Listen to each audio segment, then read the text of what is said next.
कभी-कभी इंसान की एक लापरवाही उसकी सारी खुशियों को तबाह कर देती है। कभी-कभी एक लापरवाही से उसका होने वाला करियर, बनने वाला करियर तबाह हो जाता है। जी हाँ, मैं बात कर रहा हूँ यूपी कांस्टेबल 2024 से रिलेटेड जो गलतियाँ होने वाली हैं या जो गलतियाँ कुछ स्टूडेंट्स कर चुके हैं, उन्हीं से रिलेटेड। आज मैं डीवीपीएसटी से संबंधित सारे डॉक्यूमेंट्स के बारे में जानकारी दूँगा और सारी समस्याओं का समाधान बताऊँगा। जो-जो गलतियाँ आप करने वाले हैं, उनको भूल कर भी मत करिएगा, इसीलिए ये वीडियो को अंत तक देखिएगा। जी हाँ, नमस्कार दोस्तों, मेरा नाम है उत्कर्ष और आप देख रहे हैं आरंभ विद मोटिवेशन का एक छोटा-सा परिवार और एक छोटा-सा चैनल। आप सबका इतना प्यार मिला है, इतना विश्वास इतने कम समय में मिला है, उसका तहे दिल से आभार व्यक्त करता हूँ। बिना किसी देरी के चलिए आज हम जिसका हमने थंब बनाया है उसके बारे में बात करते हैं कि ईडब्ल्यूएस से रिलेटेड जो भी समस्याएँ हो रही हैं, डॉक्यूमेंट से रिलेटेड जो भी समस्याएँ हो रही हैं, जिन भी स्टूडेंट्स का आगे आने वाले दिनों में डॉक्यूमेंट संबंधी जो भी प्रॉब्लम है, वो अभी से सॉर्ट आउट कर लीजिए। इस वीडियो को अंत तक देखिएगा ताकि आपकी सारी समस्याओं का समाधान हम दे सकें और यदि फिर भी कोई समस्या रह जाती है, आप हमें कमेंट बॉक्स में ज़रूर लिखिएगा और हाँ, आपके लिए अगर इतनी मेहनत की जा रही है, तो प्लीज़ हमारे चैनल को सब्सक्राइब कर लीजिएगा, तो वीडियो को लाइक कर दीजिएगा। चलिए हम लोग बिना किसी देरी के शुरुआत करते हैं यूपी पुलिस कांस्टेबल में कि क्या गलतियाँ आपको नहीं करनी है। बच्चों बहुत सारे लोग हैं यहाँ पर, स्टूडेंट्स बहुत सारे स्टूडेंट्स हैं यहाँ पर, जो बहुत सारी गलतियाँ करते हैं, जिसकी वजह से उनको डीवीपीएसटी से बाहर कर दिया जाता है और उनकी यूपी पुलिस में भर्ती होने की उम्मीद पर पानी फिर जाता है। चलिए, सबसे पहले हम बात करते हैं यहाँ पर कि आधार से संबंधित समस्या। बच्चों, हमने देखने को मिल रहा है जो हमारे स्टूडेंट्स पढ़ते हैं और जो जितने लोगों से हमने बात की है, तो आधार से संबंधित समस्याएँ बहुत सारी देखने को मिल रही हैं और आपके कमेंट में बहुत सारे प्रश्न भी आए थे आधार कार्ड से रिलेटेड कि आधार कार्ड से रिलेटेड क्या-क्या समस्याएँ हो सकती हैं और उनका समाधान क्या है। तो जिन भी बच्चों का डीवीपीएसटी है, जिन भी स्टूडेंट्स का डीवीपीएसटी है, उनसे रिलेटेड बहुत सारी चीज़ों पर बात करेंगे और उससे पहले एक डीवीपीएसटी से प्रॉब्लम क्या-क्या आपके सामने आ सकती है, चलिए उस पर चर्चा करते हैं। सबसे पहली प्रॉब्लम है कि डीवीपीएसटी में निवास या जाति तिथि कब की होनी चाहिए? बहुत सारे स्टूडेंट्स का, बहुत सारे दोस्तों का कमेंट आया था कि निवास किस डेट का बना होना चाहिए या जाति किस डेट की बनी होनी चाहिए। इससे रिलेटेड बहुत सारे कमेंट आए थे। तो चलिए आज हम आपकी सारी समस्याओं का समाधान कर देते हैं और आपको बता देते हैं कि किससे रिलेटेड क्या-क्या चीज़ें होनी चाहिए। देखिए, निवास या जाति तिथि कब होनी चाहिए, कब की होनी चाहिए? तो निवास को लेकर कोई भी तिथि अभी नहीं बताई गई है। किसी भी नोटिफ़िकेशन में ये नहीं दिया गया है कि निवास आपका कब से कब तक का बना होना चाहिए। लेकिन मेरा एक स्टूडेंट है जिसने निवास नहीं बनाया था, थोड़ी लापरवाही कर दी थी। फिर भी मैं बता दूँ कि उसका 2016 का जो 2016 का निवास है, 2016 का निवास उसका एक्सेप्ट कर लिया गया है। जी हाँ दोस्तों, 2016 का निवास उसका एक्सेप्ट कर लिया गया है। फिर भी मैं आपसे कहूँगा कि उसका 2016 का निवास अगर एक्सेप्ट कर लिया गया है, तो आप अपने चक्कर में मत रहिएगा कि मेरा 2012 का एक्सेप्ट कर लिया जाएगा। अगर आपके पास नया निवास है, तो प्लीज़ आप उसे लेकर जाइए। इन केस अगर आपके पास नहीं है 1% तो फिर आप अपना पुराना निवास से काम चला सकते हैं। कहीं पर भी नोटिफ़िकेशन में कुछ भी नहीं दिया हुआ है कि कहाँ पर निवास और कितना होना चाहिए। लेकिन हाँ, निवास 2015 से लगभग पुराना तो नहीं होना चाहिए।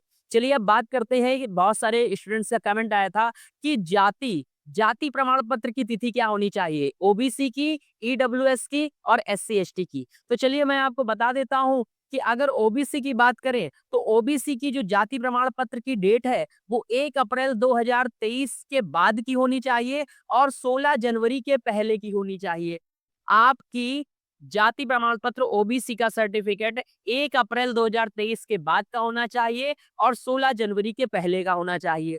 इन केस अगर आपके पास नहीं है, तो हम आपसे यही कह सकते हैं कि आप एफिडेविट बनवा लो। अगर आपके सेंटर में जो अथॉरिटी है, वो अच्छी हुई, तो वो आपकी चीज़ों को मान लेगी, लेकिन ऐसा देखने को तो बहुत ही कम मिल रहा है, ऐसा बल्कि देखने को यही मिल रहा है। तो जितने भी लोग हैं ओबीसी से, तो उनका सर्टिफिकेट इस डेट से लेकर इस डेट तक का होना चाहिए। अगर आपको कोई भी शक और संदेह है तो प्लीज़ आप हमें कमेंट बॉक्स में ज़रूर लिखें, हम और हमारी टीम उसका उत्तर देने की कोशिश करेंगे।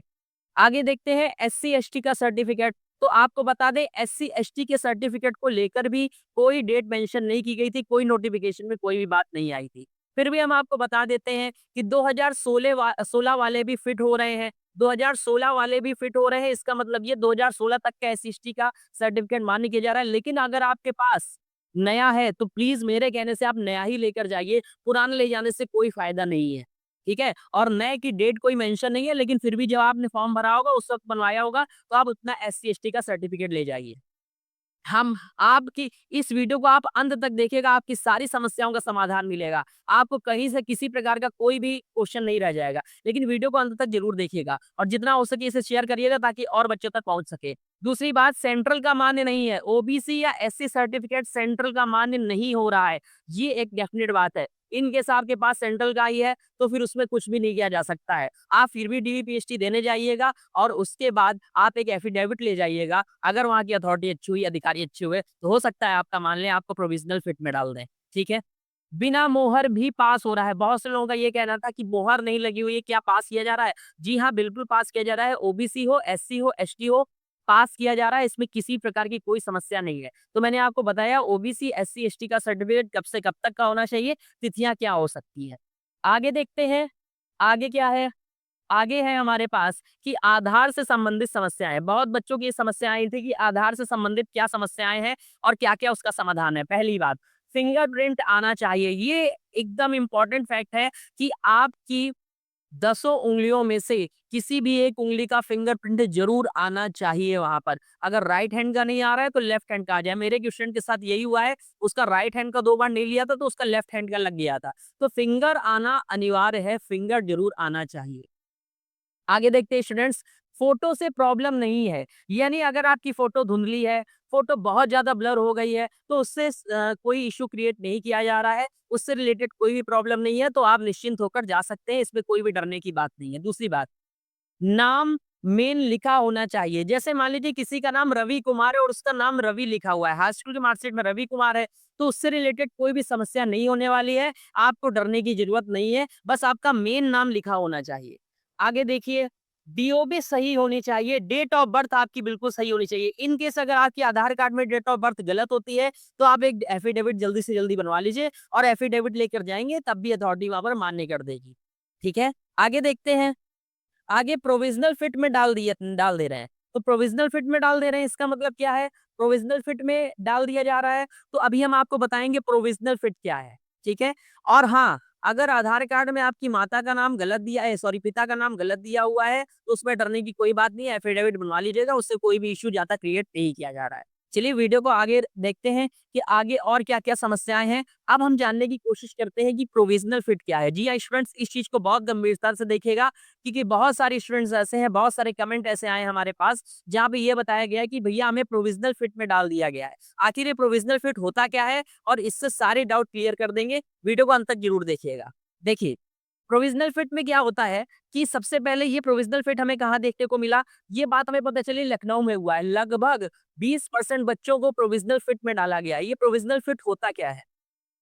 अगर डॉक्यूमेंट खो गया है और उसकी कॉपी आपके पास है, इन केस आपका जाति प्रमाण पत्र खो गया है और आप उसकी कॉपी लेकर जाते हैं, तो आपको प्रोविज़नल फिट में डाल दिया जा रहा है। या किसी भी कोई भी सर्टिफिकेट आपका खो गया है और उसकी फोटोकॉपी आपके पास है, आप उस फोटोकॉपी को लेकर जाते हैं, तो आपको प्रोविज़नल फिट में डाल दिया गया है। आखिर ये प्रोविज़नल फिट होता क्या है? देखिए, प्रोविज़नल फिट में आपको ये डाल दिया जाता है और जब आपको प्रोविज़नल फिट में डाला जाता है, तो उसमें लिख दिया जाता है प्रोविज़नल फिट। आपका जो लिस्ट छपती है, उसमें भी लिख दिया जाता है प्रोविज़नल फिट।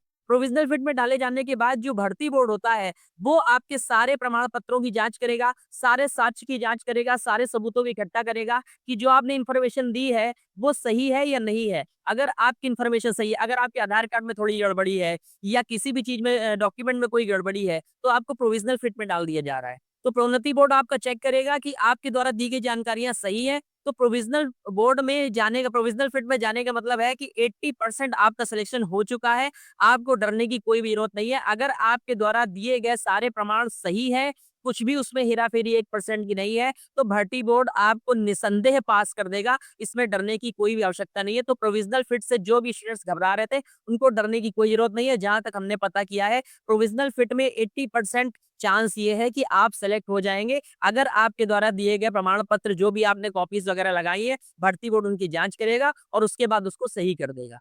इसलिए डरने की कोई भी ज़रूरत नहीं है। और एक बात, अगर आपको हमारे द्वारा बनाया गया वीडियो पसंद आ रहा हो, तो please subscribe the channel and press the bell icon. आप ही की भलाई के लिए आपको समय-समय पर महत्वपूर्ण जानकारी मिलती रहेगी, अपडेट्स मिलती रहेगी। हम बहुत सारे बच्चों से बात करते हैं, बहुत ज़्यादा जानकारी लेकर आते हैं। आगे अगर आपने कुछ भी गलत अपलोड कर दिया है, अगर आपने बाय चांस बहुत सारे बच्चों का कमेंट आ रहा था, स्टूडेंट्स का कमेंट आ रहा था कि भैया हमने ये एप्लीकेशन फॉर्म में ये चीज़ गलत भर दी है, ये चीज़ गलत अपलोड कर दी है, तो फिर एक बात समझिएगा, आप एफिडेविट बनवा के ले जाइए। एफिडेविट लगवाने के बाद आपको प्रोविज़नल फिट में डाल दिया जाएगा। प्रोविज़नल फिट में डालने के बाद भर्ती बोर्ड जो है वो आपके सारे साक्ष्यों की जाँच करेगा। सही पाए जाने पर आपको डीवीपीएसटी में क्वालीफाई कर दिया जाएगा। अब तो समझ में आ गया होगा कि प्रोविज़नल फिट क्या है। आगे डरने की ज़रूरत नहीं है। जी हाँ, बिल्कुल भी डरने की ज़रूरत नहीं है। मेरे 2-3 स्टूडेंट्स के साथ प्रोविज़नल फिट में ही डाला गया है और वो बताया गया है, मैंने जहाँ तक पता किया है, तो कोई भी डरने की ज़रूरत नहीं है। अगर आपके द्वारा दिए गए प्रमाण सही है, तो इसमें कोई भी नुकसान आपका नहीं होने वाला है। आगे, अब सबसे इम्पोर्टेंट फैक्ट आता है कि ईडब्ल्यूएस और ओबीसी वाले जो हैं, इनका इंग्लिश वर्ज़न मान्य नहीं किया जा रहा है। कल मेरे पास एक कमेंट आया था, उस कमेंट का मैं उत्तर दे रहा हूँ। एक बंदे का कमेंट आया था, एक स्टूडेंट का कमेंट आया था कि जो इंग्लिश फॉर्मेट है, लेकिन मेरा वो सेंट्रल का नहीं है उत्तर प्रदेश शासन का ही, लेकिन वो इंग्लिश में लिखा हुआ है। तो क्या मुझे भी नहीं लेंगे? तो आपको मैं एक बेहद इम्पोर्टेंट जानकारी दे देना चाहता हूँ कि कुछ दिनों पहले तक सारे सेंटर्स में इंग्लिश वर्ज़न मान्य किया जा रहा था, अगर उसमें उत्तर प्रदेश शासन लिखा हुआ था, ईडब्ल्यूएस सर्टिफ़िकेट में। लेकिन अब पता नहीं ऐसा क्या हो गया है, लखनऊ के सेंटर से खबर देखने को मिली है कि कहीं पर भी इंग्लिश वाला मान्य नहीं किया जा रहा है। तो अब यहाँ पे 2 क्वेश्चन बनते हैं, ध्यान से सुनिएगा हमारी बात को। यहाँ पर 2 क्वेश्चन बनते हैं। एक तो जिनका ईडब्ल्यूएस सर्टिफिकेट इंग्लिश का था और उनका डीवीपीएचडी हो चुका है और वो क्वालीफाई हो चुके हैं। और दूसरे वो हैं जिनका डीवीपीएचडी नहीं हुआ है, उनका ईडब्ल्यूएस का इंग्लिश वर्ज़न बना हुआ है उत्तर प्रदेश शासन का। तो सबसे पहले मैं उनको बताना चाहता हूँ जिनका अभी डीवीपीएचडी नहीं हुआ है। ईडब्ल्यूएस सर्टिफिकेट यदि आपका उत्तर प्रदेश शासन का है और इंग्लिश फॉर्मेट में है, तो आपको डरने की ज़रूरत नहीं है। आप एक इंग्लिश वर्ज़न ले जाइए, एक उसका एफिडेविट बनवा लीजिए, एफिडेविट बनवाने के बाद उसको लगा दीजिएगा। क्योंकि जब बहुत सारे सेंटर्स में उसका इंग्लिश वर्ज़न मान्य किया गया है, तो फिर आप सोच लीजिए कि जो बच्चे क्वालीफाई किए जा चुके हैं, इंग्लिश वर्ज़न से क्वालीफाई किए जा चुके हैं, अब तो सीधी-सी बात है कि उनको डिसक्वालीफाई नहीं किया जाएगा। और अगर उनको डिसक्वालीफाई नहीं किया जाएगा, तो आगे आने वाले बच्चों को भी डिसक्वालीफाई नहीं किया जाएगा। अगर किया जाता है, तो ये एक अन्याय होगा। और दूसरी बात, जितने भी लोग ईडब्ल्यूएस को इंग्लिश वर्ज़न लेकर बैठे हुए हैं, उनका उत्तर प्रदेश शासन का इंग्लिश वर्ज़न का है सर्टिफ़िकेट, तो सभी लोग एक ट्विटर कैंपेन करें।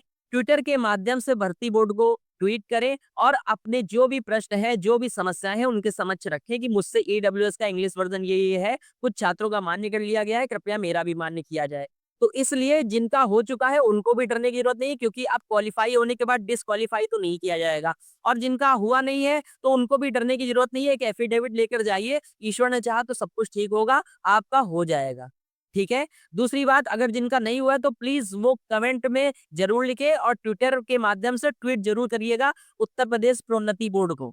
उसके बाद मैंने आपको बताया, इसके पहले जिसका लगा है वो पास हुए हैं, ठीक है? बहुत सारे बच्चे पास भी हो गए हैं, जिनका इंग्लिश वर्ज़न लगा हुआ है, बहुत सारे सेंटर से, पता नहीं लखनऊ में आखिर ऐसा क्या हो गया है। अब क्या करें, मैंने आपको बता भी दिया क्या करना है। और डरने की ज़रूरत नहीं है, अगर आप डरेंगे तो फिर आपका कोई भी कार्य संपन्न नहीं हो पाएगा।